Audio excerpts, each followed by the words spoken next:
Have you ever heard of a shadow so vast it could swallow the world? In the golden halls of Asgard, home of the Norse gods, a creature was born that would cast such a shadow. This is the story of Fenrir, the great wolf. A tale of prophecy, betrayal, and a sacrifice that echoes through eternity. Our story begins not with a monster, but with a pup, a small, dark-furred wolf pup, one of the children of the trickster god, Loki.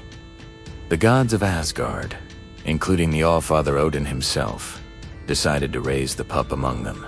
Perhaps they thought they could tame his wild nature, or maybe they simply underestimated the power coursing through his veins. But Fenrir was no ordinary wolf. He began to grow, and grow, and grow, at a rate that defied nature itself. What was once a playful pup soon became a towering beast, his eyes glowing with an ancient, untamable fire. His paws, once small enough to fit in a god's hand, now shook the very foundations of Asgard with every step.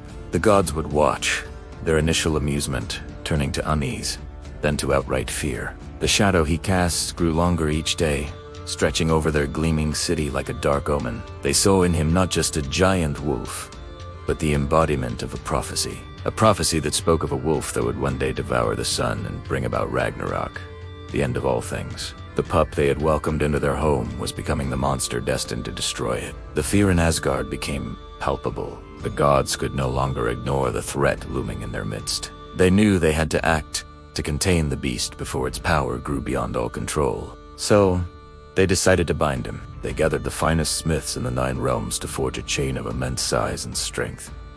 They named it Lighting. It was a masterpiece of iron and divine magic.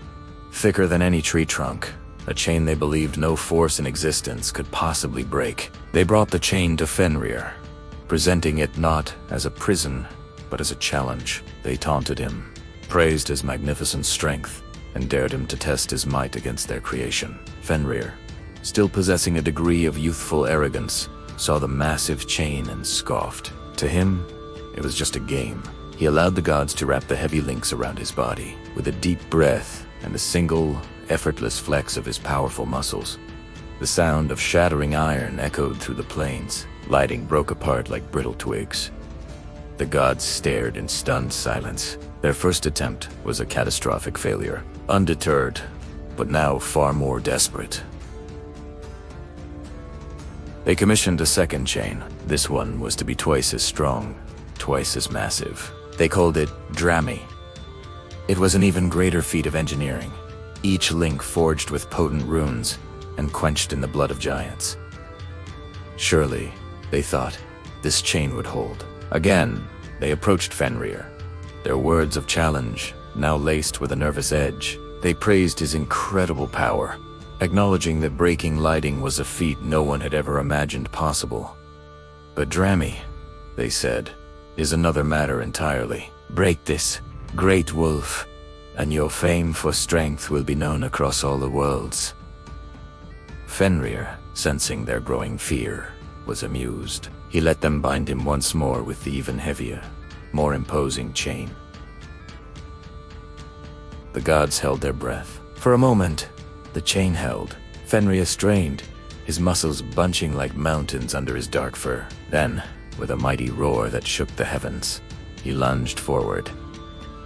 Drami didn't just break, it exploded. Shards of enchanted iron flew in every direction, embedding themselves in the ground like fallen stars. The gods scattered, their faces pale with terror. They now understood the true, terrifying scale of Fenrir's power. Brute force would never be enough. Iron was useless.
They showed him the silken ribbon.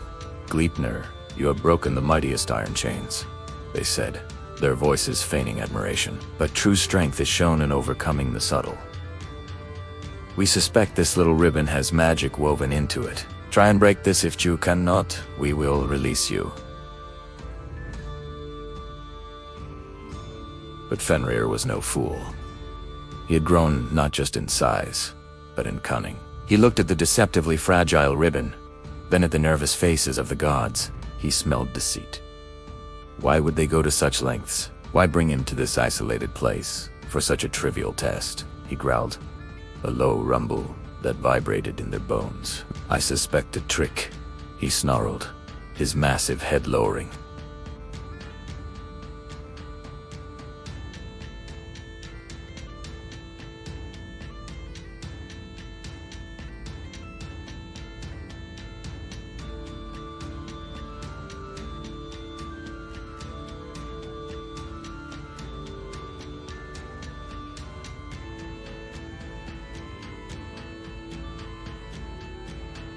The gods hesitated. They were liars. They intended to trap him forever.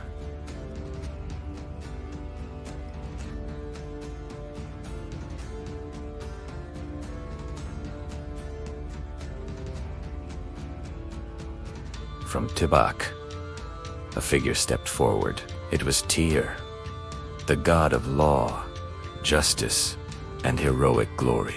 Known for his unwavering courage and sense of honor, Tyr looked at his fellow gods, then at the great wolf. He understood the stakes. He knew this was a betrayal, but he also knew it was necessary to protect the 9 realms from the wolf's destructive potential. With a calm and resolute expression, he walked towards Fenrir.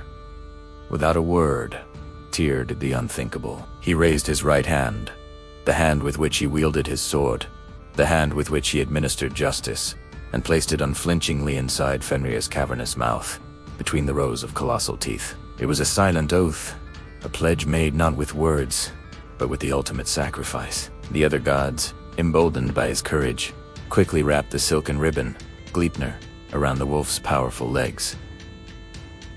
The trap was sprung. Fenrir strained against the ribbon, expecting it to snap as easily as the others. But Gleipnir held.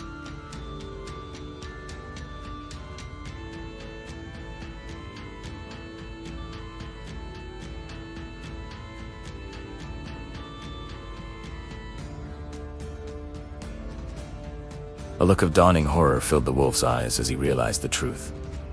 He had been tricked. He was trapped. In a final, desperate act of fury and betrayal, his jaws snapped shut. Tyr did not cry out. He stood tall and silent, his face a mask of pain and grim resolve, as he lost his hand to the beast. The price had been paid.